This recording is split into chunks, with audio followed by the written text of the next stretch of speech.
All right, good morning, everyone. I'm Ken Biberai, and welcome to Coffee with Ken, a thought leadership series at the nexus of business, politics, sports, and art today.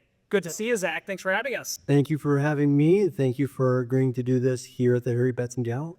So we are in a very special place. We're in downtown Washington, D.C., right adjacent to the Capital One Arena in the Harry Benson Gallery. Tell us a little bit about it. Why are we here? What's the significance of this amazing gallery? This is a very unique passion project that I think, both of my parents and particularly my father deserve, some credit for. My parents have gotten to know Harry over the past decade or so. And, Harry is older. He's in his mid-90s. And he has lived an incredible life. And some people who know Harry, they know about his legendary status. For those who don't, you've probably recognized one of his photos. And when you walk through this gallery and you read some of the stories that he's transcribed, you realize what an incredible life and what an incredible witness to history this man has been. And so, I think for particularly my father was his, and not speaking out of school, particularly for my father's generation, as they walk through this, it brings back a lot of memories of their childhoods, through their lives. And so, I think my father is, of course, hoping that it moves people, that it's meaningful for people. But then, the other important component of this is, we've made a big commitment to downtown Washington, D.C., and we're really proud of that. And we want to give people more and more reasons to be coming downtown. And so, this is a gift from our family back to the city, to the arts. It's free to access. It's a great way to spend a Sunday afternoon. It's a great way to spend a couple hours before a game. You can feel a little sophisticated, a little cultured before, yelling and screaming at a Capitals and Wizards game. We're dressed ready for it. Yes, we are dressed and ready for it regardless. And so, this is a sports district. It can also be an arts district. And I think it's turned out to be a pretty fun and cool state. So I don't know if you remember this, but it was the second week of March in 2020, we had lunch together. And I think it was the day where the NBA even announced that they were going to delay a game in light of COVID-19 coming our way. And I think everyone has their own kind of experience through COVID and so on. But as someone who helps run a facility that's about live entertainment in person, what have the last kind of 5 years been like for you as you've navigated the kind of return back to live entertainment, how you've thought about different experiences, and also this big investment and commitment to DC that you and Monumental are making? Well, the last 5 years been stressless and just transformative for the world. It's certainly been transformative for my own life.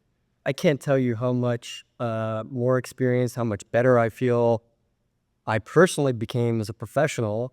I certainly feel like through the pandemic, if you can get through that in our industry, you can get through anything. And so, the pandemic challenged our industry in ways that I don't think any other industry could be, outside of maybe the airline industry or the theme park business.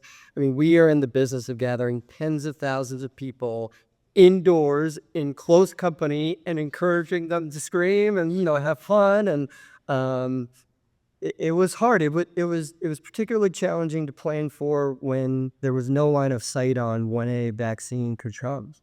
And then, of course, as we got 8, 9, 10, 11, 12 months in, some arenas across the country started to open back up, and we were one of the very last to open up. We played about a season and a half without fans. And so, obviously there was huge financial consequence for our teams. Our leagues generate a significant amount of revenue through media dollars, through national television and local television too. We now own our network. And so we were able to complete those seasons in a bubble. That was a huge challenge for our players. But I also think it was so important to fans, to give them something to watch, to return some sense of normalcy. And now, thank goodness, the pandemic feels like a thing of the past. We experienced a huge rebound in 2022. I mean, people demonstrated that they couldn't wait to come back. I do remember in 2020 and 2021, people saying, I don't know if people will ever go back to areas. I don't know if people will ever go back to travel. I don't know if people will ever go back to office. And They have to. well, in some cases, we've been back in the office since 2022, but the president has a different point of view, I guess, apparently. And by the way, our mayor agrees. We want people back in office. We want people coming back, spending lunch hour in Washington, D.C. That's really important to downtown is revitalization as well. And my point is people were wrong. People came back in droves, and it was amazing.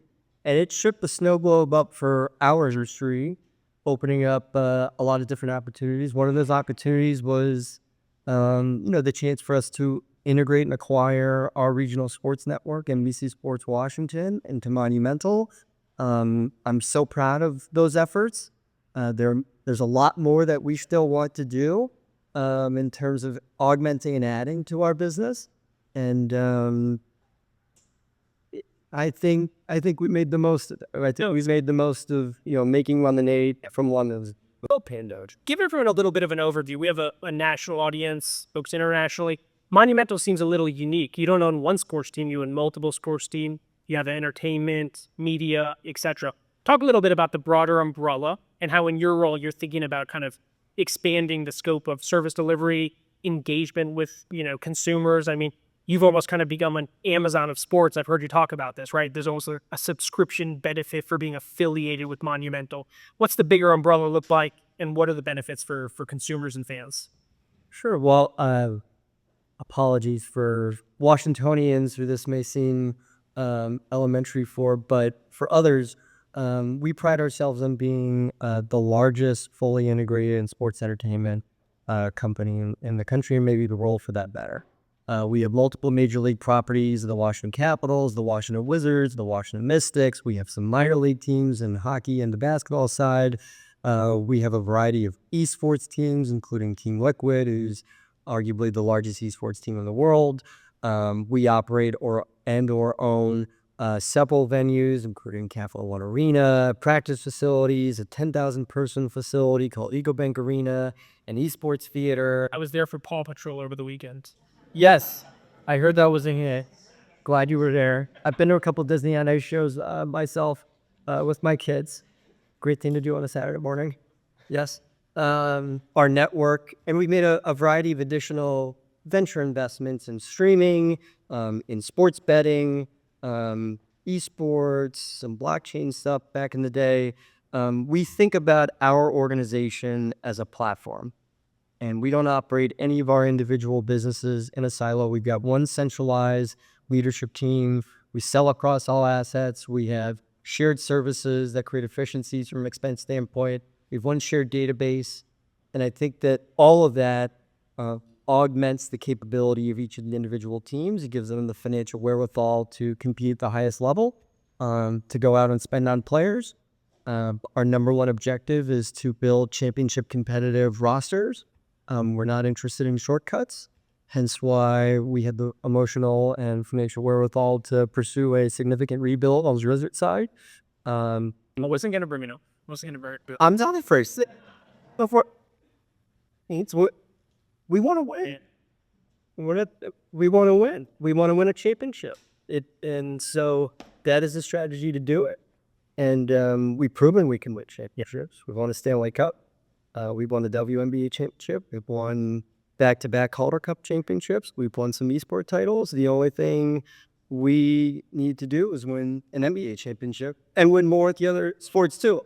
So we're doing this with an eye on the long-term future. We want to build a championship caliber roster in the future. But our second objective is to build a valuable enterprise for shareholders.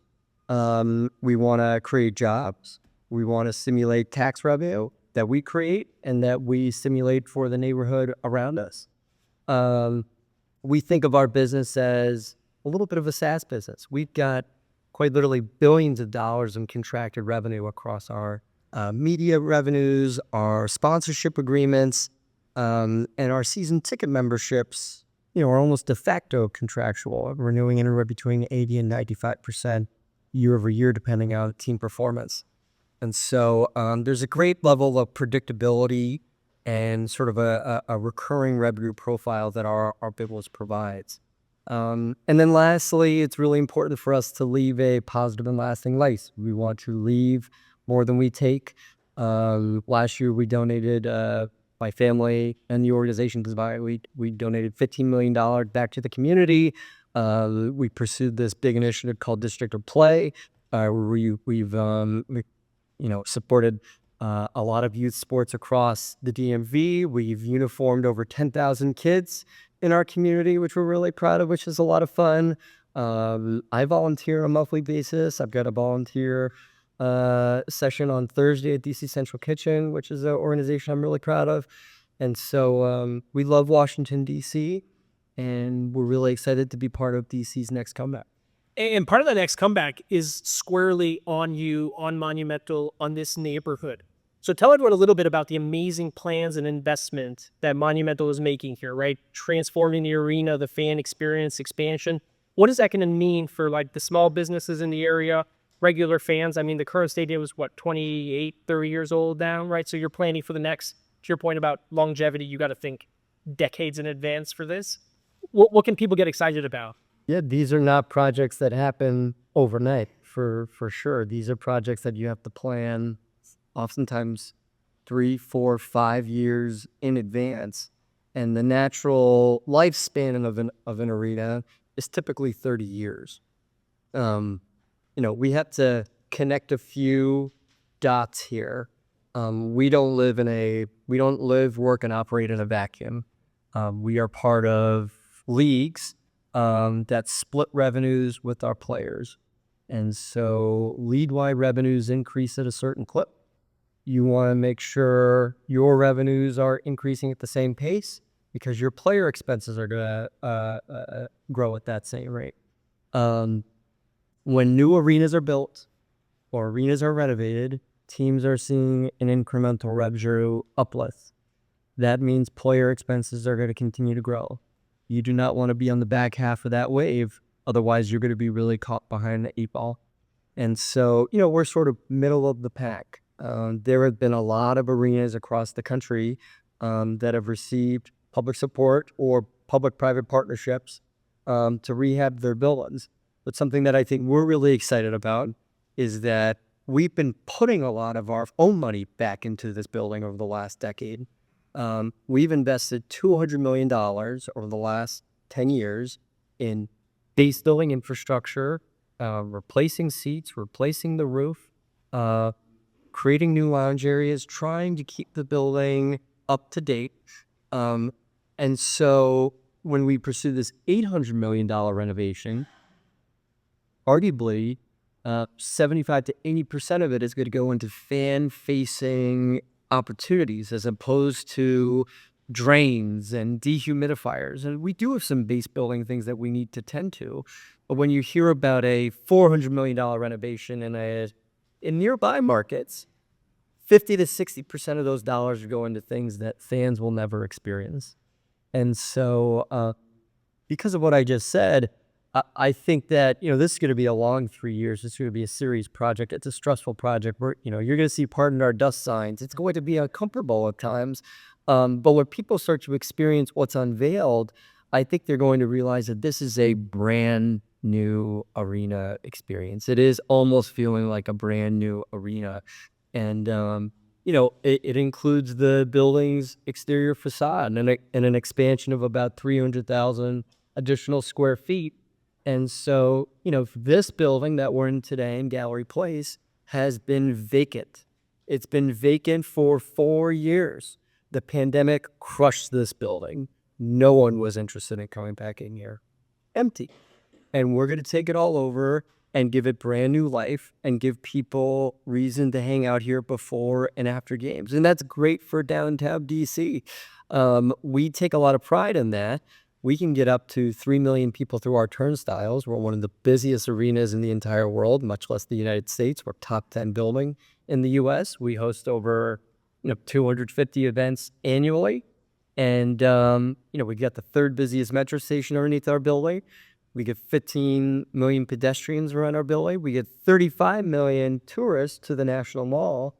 Working with DC and the Downtown Planning Committee to create an incredible walking corridor from Constitution Avenue all the way up to 7th Street, making it a beautified green space, encouraging people to access the rest of Washington, what I would say just the real Washington, real Washingtonians that live at more care.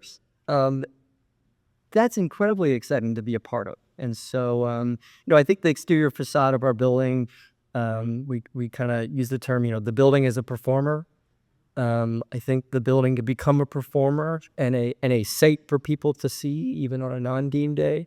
There are some really exciting concepts about taking over F Street to making it more of a park space, if you will, a statue garden, great places to eat, hang out, spend your lunch hour. And so, I think we would like to find more ways to activate our building outside of live game experiences. And hopefully we can achieve that. Amazing. So Monumental was a little ahead of the curve, even on the sports betting and that whole wave that's come up. I mean, how do you view sports betting as part of the fan experience, digital streaming? How are you thinking about new technologies to kind of weave into the overall kind of brand that you've created? Well, I think that this is a story that's unique and true to Washington, D.C. Sometimes I'm not sure if D.C. gets the credit it deserves in the sports entertainment space, but D.C. is the most influential and powerful city in the world. It's also the most powerful and influential city for those industries, too. Haskell was repealed in Washington, D.C., and it changed the sports industry forever. And, we were advocates for the repeal of PASPA because we knew that there was by some regards, a $400 billion black market taking place in unregulated space, an untaxed space that wasn't looking out for consumers. We got to know bookmakers in Las Vegas who showed us how they operate. And they didn't have titles like, head sports bookie. Sure. It was, chief trading officer, chief football trading officer, right? And you visit their offices and you feel like you were on the 45th floor of a bank in New York. These folks were wearing suits and tie. They were talking about know your customer rules. They were monitoring individual payments and, tracking activity across the world. There was a bet that came in at Singapore versus our book in Las Vegas. And how does that impact the betting and whatnot? These were highly sophisticated operations. And these operators were aligned in terms of wanting to protect the integrity of the game and also wanting to lock out problem gamers before a real issue happens. It's not in their best interest to have problematic outcomes. And so because of that, we were supported. And, we were proactive, and we became the first building in North America to have a sportsbook within our four walls, the first North American arena, rather. And so we did that in partnership with William Hill, who was subsequently acquired by Caesars Sportsbook. And, the U.S. betting market continues to mature. Just yesterday, we made an announcement in the betting space. We have been talking about this as an inevitability for a long time. We're the first regional sports network to integrate a betting experience into our live streaming app. And so now when you use the Monumental Sports Network app, you can opt in. You don't have to opt out. You're interested in betting, you can opt in to receive betting prompts and live betting odds during the game for in-play opportunities, which is a really cool functionality.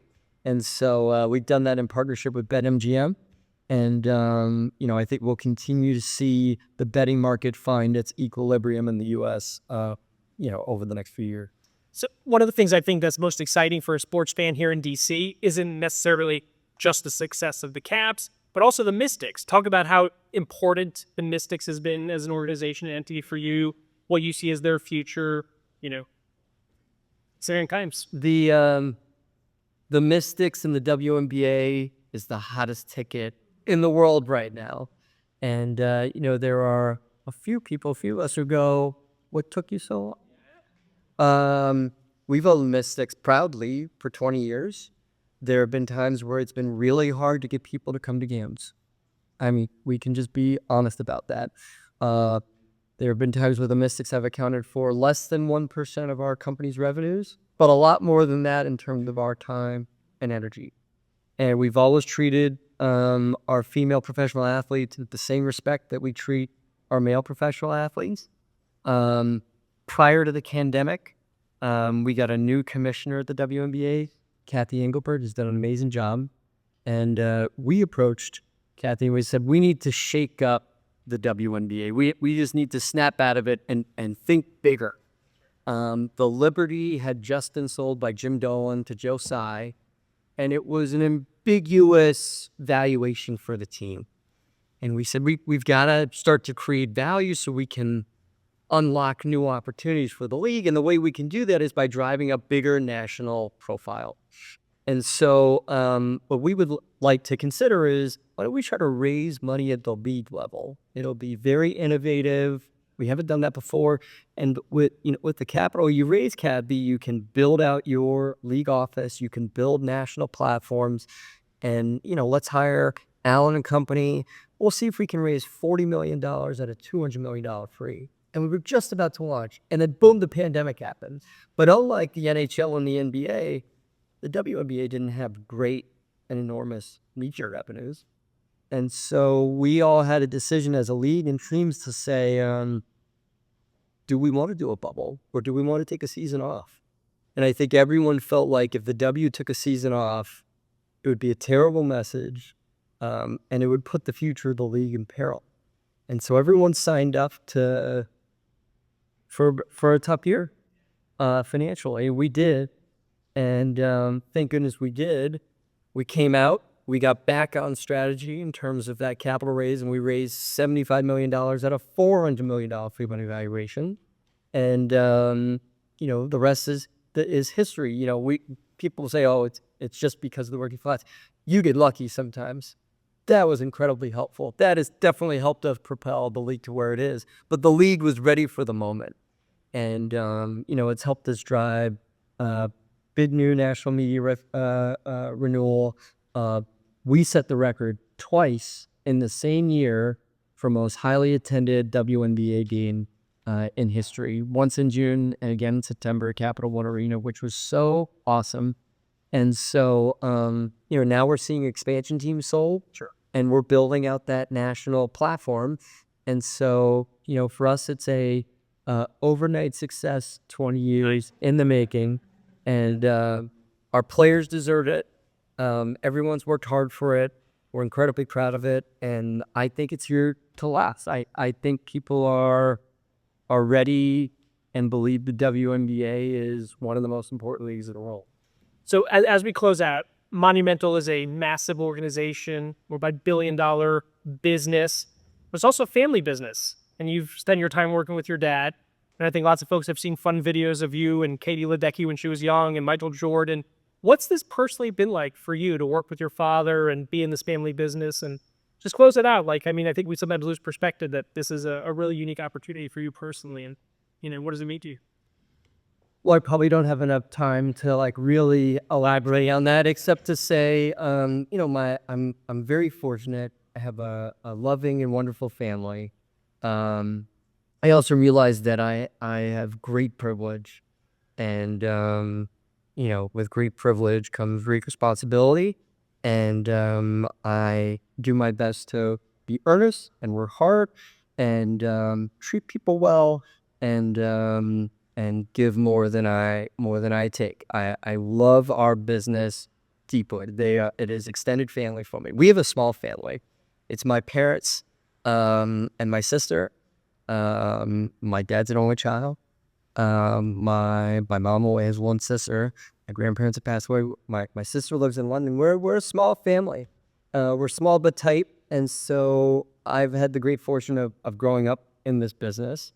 But I also feel like, I've been able to develop my own path and launch my own divisions and my own businesses and take my own risks.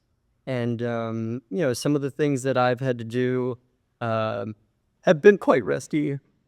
I've worked on some things that have failed.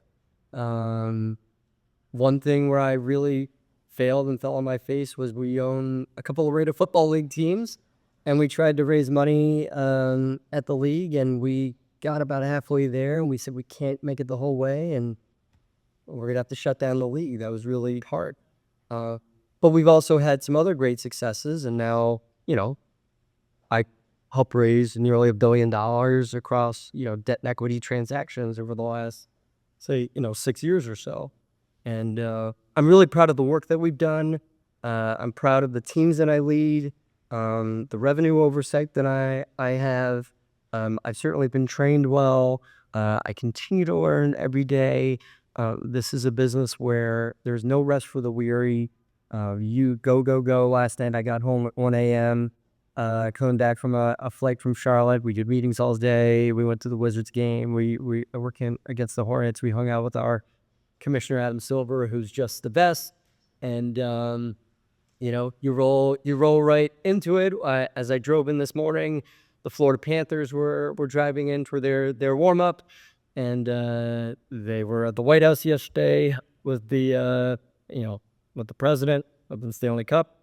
We got a game tonight. There are games every single night. The games are the joy of this business. And if there's not a game, there's an inauguration or something else happening. The inauguration was quite the experience, as you can imagine, slightly unexpected. We found out on Friday morning that we would be hosting the parade.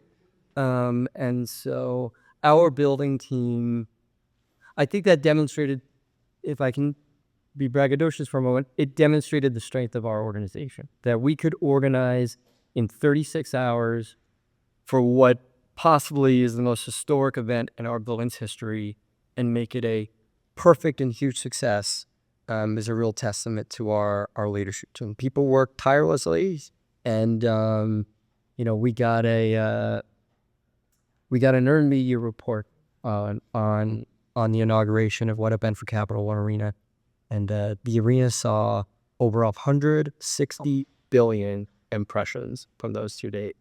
$1.6 billion in earned media. Wow. I mean, MSG brands itself as being the world's most famous arena.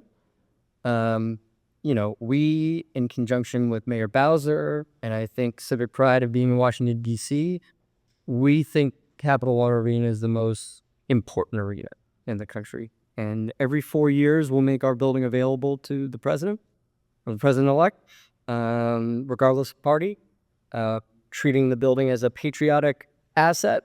And I think that was something that we all took really great pride in. So it's something new every day. It's amazing. Well, Zach Leonsis, everybody.